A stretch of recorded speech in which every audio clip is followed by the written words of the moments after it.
Bonjour, je suis Adrien de France et je vais partager avec vous aujourd'hui une stratégie facile à mettre en place mais trop souvent négligée, permettant d'obtenir de nouveaux clients.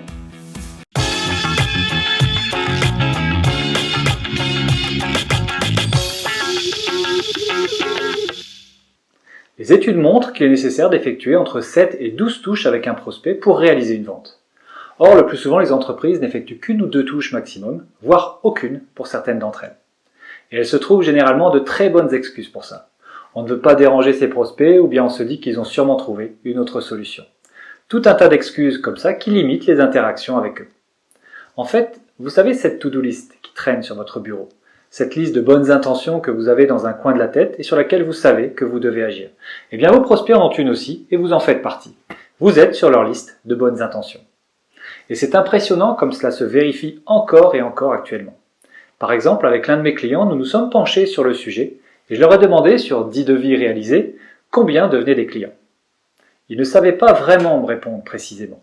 Alors ils ont effectué des recherches pendant plusieurs semaines et il est apparu que leur taux de conversion était en moyenne de 3 sur 10. Je leur ai dit ok, mais qu'en est-il des 7 autres? Ils ne savaient pas vraiment, sûrement avaient-ils trouvé moins cher ou décidé de faire différemment.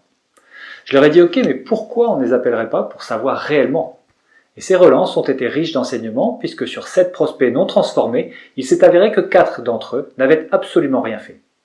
Ils avaient continué à chercher de l'information ou à compiler d'autres devis, mais n'avaient pris aucune décision.